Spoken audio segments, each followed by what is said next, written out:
So to begin with, how do you think unplanned pregnancy can affect women?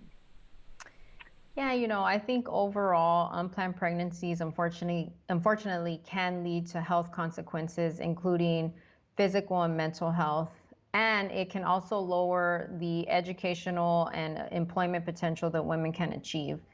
But the good news is over the last several decades, I have seen some significant gains in women making strides in education and in the workforce. And to me, that proves that women want to take control of their future and want to be able to plan it out. So more than ever, it's important that women know their options about birth control and know how to have that conversation with their physician.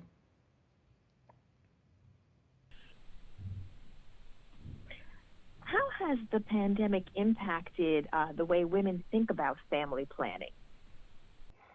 Yeah, that's a great question. Over the last 2 years, I have seen my patients' daily activities, routine, work, and of course, family planning goals change.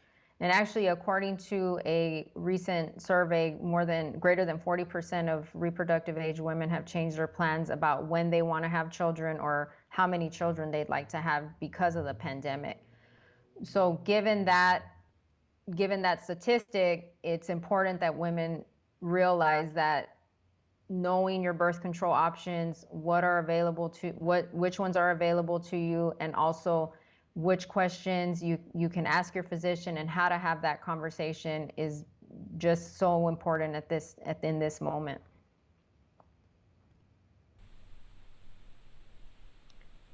How do you approach contraceptive counseling to help each woman choose a method that could work best for her? Yeah, that's a great question. As a mom of three myself, I've had that personal conversation with my own physician, and of course, I have these conversations daily with my own patients. I think to start with, it's important to make sure you feel comfortable with who you're speaking with, whether it be your physician or another female healthcare provider.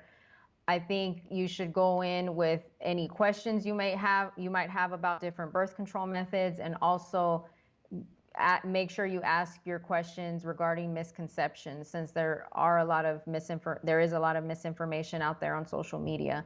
And that's why I am working with this great women's health company called Organon, because I want to be able to bring that messaging to you and your audience. What type of birth control options are available to women? I mean, there are quite a number, obviously. Right. So there are what I would call more the short-acting options, which are the more commonly known ones, such as the oral contraceptive pill.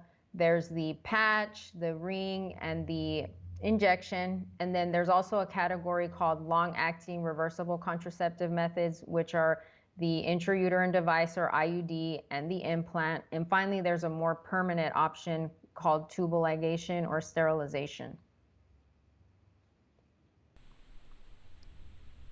What are some final takeaways that you'd like the audience to know about? Number one, please educate yourself on all the options that are available. Number two, make sure you are open and honest about what you're looking for in a birth control method, and take your questions to that consultation so that way that it can help you make the best decision for yourself. And then finally, I would like to share our website where we have more information about birth control options and how to have that conversation with your physician.